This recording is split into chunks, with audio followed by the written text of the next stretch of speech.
messieurs, Mathieu Paquette qui vous souhaite la bienvenue à Rangers TV alors qu'on poursuit notre couverture du défi Bauer.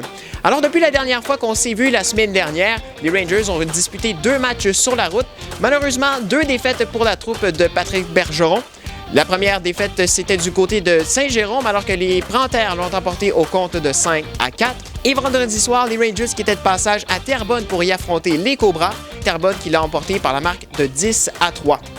Et dimanche après-midi, c'était le match retour de cette série contre les Cobras de Terrebonne. Alors voici quelques images du match de dimanche après-midi.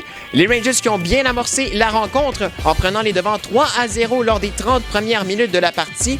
2 buts pour le vétéran Gabriel Bouchard. Et lorsqu'on a effectué le changement de joueur après la 3e période, ce sont les Cobras qui ont pris l'avantage et qui ont réussi à créer l'égalité, si bien qu'au début de la 6e période, c'était 5-5. Mais toutefois, les Rangers qui ont réussi à exploser en 6e période pour se sauver avec la victoire grâce à une performance de 6 buts lors du 6e engagement. Et les Rangers qui ont finalement remporté ce match par la marque de 11-5. Alors immédiatement, on va aller voir quelques commentaires d'après-match. Écoute, le premier 30 minutes de match, le groupe qui ont sorti en premier ont sorti vraiment de la façon dont on souhaitait qu'ils sortent. Donc, c'est sûr que vendredi, c'était pas vraiment l'équipe des Rangers qu'on connaît. Donc, fallait revenir dans nos bonnes habitudes de travail, fallait se présenter, fallait être engagé. C'était le mot aujourd'hui, engagement. Ça n'avait rien à voir avec les X et les O, là, parce que relativement, au niveau de la structure, on commence à bien l'assimiler. Encore des petits détails à peaufiner, mais en général, on joue bien. Mais c'était vraiment d'être engagé. Le premier groupe a compris à merveille. On était efficace partout sur la patinoire, autant sur les rondelles libres que sur la possession de la rondelle ou sans la rondelle. Donc, dans les 3 phases, on était excellent. Depuis le début du challenge, ça arrive souvent que le deuxième groupe, le début du match est difficile. Puis pas juste pour notre équipe, là. En général, j'ai vu d'autres matchs, puis il se passe souvent les mêmes choses.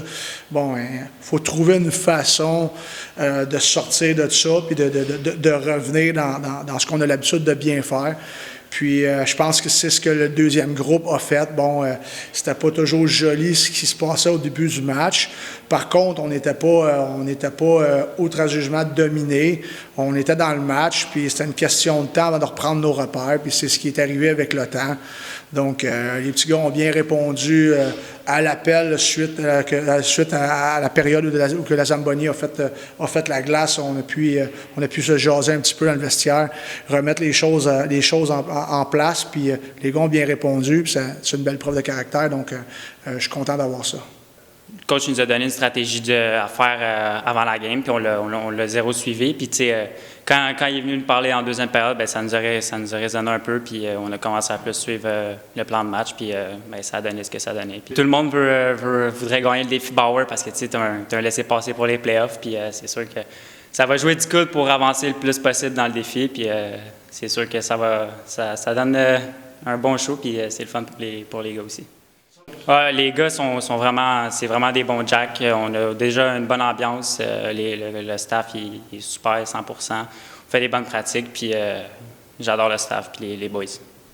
Ça a bien été. L'exécution était là.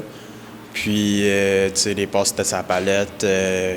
On avait l'air de jouer avec du feu dans les yeux. Fait que j'ai vraiment aimé ça. Puis c'est un bon signe pour la saison. Quand la saison va arriver, j'ai confiance dans l'équipe. Puis, j'espère qu'on va pouvoir gagner beaucoup de games cette année. En tant que 20 ans, c'est ma dernière année dans la Ligue. Je veux pas que ça se finisse le plus tôt. Je veux que ça aille jusqu'au bout. Puis, on a vraiment, si on travaille, on peut aller loin. Là. On a quand même beaucoup de talent. Fait que... Alors voilà pour ce qui est des commentaires d'après-match chez les Rangers. Les Rangers qui ont maintenant une fiche de 2 victoires et 2 défaites lors du défi Bauer. Et il leur reste 2 parties à disputer lors du tournoi à la ronde. La première aura lieu vendredi soir, le 25 septembre, alors que les Panthères de Saint-Jérôme se rendent passage au centre récréatif Édouard Rivet dès 19h. Et dès le lendemain, le samedi soir 26 septembre, les Rangers qui iront sur la route rendre visite aux Prédateurs de Joliette à l'occasion de leur dernier match du défi Bauer lors de la ronde préliminaire. De notre côté, nous serons de retour évidemment la semaine prochaine pour une autre édition de Rangers TV concernant le défi Bauer. D'ici là, mesdames et messieurs, je vous souhaite de passer une très belle semaine. Ici Mathieu Paquette qui vous dit à tous, à la prochaine!